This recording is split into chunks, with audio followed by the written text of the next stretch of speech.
Stop thief! Thomas stood at Farquhar, the top station of his branch line. He had run around Annie and Clarabel after the morning journey and was enjoying a short rest before the run back down the valley.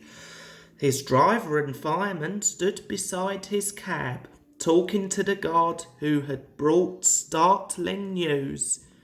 "Did you know that the station master was burgled last night?" he was asking. Thomas's driver shook his head. "You don't say," he exclaimed. "I didn't know he had anything worth stealing." "He's won cups for gardening," explained the fireman. "All that taken, and then the scoundrels had the cheek to pinch his car to carry them away in." "Not that new one he's so proud of," said the driver.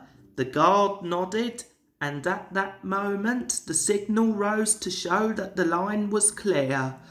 The driver and fireman climbed into Thomas's cab. The guard blew his whistle, waved his green flag, and got into Clarabel, and Thomas set off. By the time they were through the tunnel, the train was running nicely. Road and railway were beside each other here, with only a stream between them. Thomas remembered his race with Bertie the bus. He had only won because he could go through the hill while Bertie had to go over it. A flash of colour on the road ahead caught his eye. He tried to go faster to look more closely. "Steady, Thomas," said his driver. "There's plenty of time." "Can't we get closer to that car?" panted Thomas. "It looks like station masters to me." "Lots of cars look like that," laughed his driver. But he opened the regulator and they began to draw level. There were two men in the car. They waved when they saw Thomas and tried to go faster.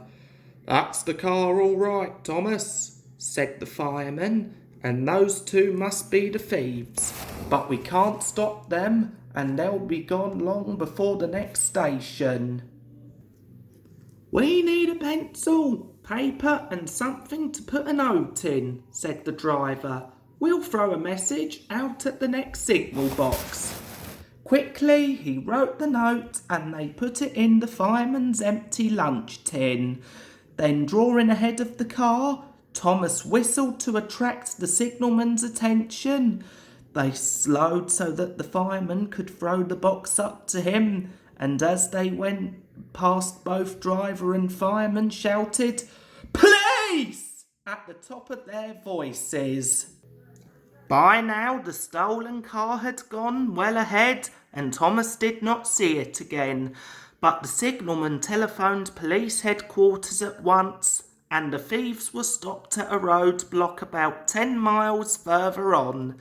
That afternoon Sir Topham Hatt travelled in Annie to Farquhar. When he got there, he and the station master climbed onto a porter's trolley. They told the passengers the whole story, and the station master thanked Thomas, his driver and his fireman for their prompt action.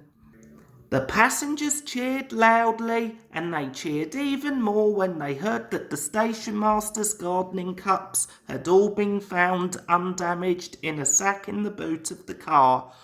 "A long time ago," said Sir Topham Hatt, holding up his hand for silence, "Thomas showed how valuable he is to the smooth running of my railway.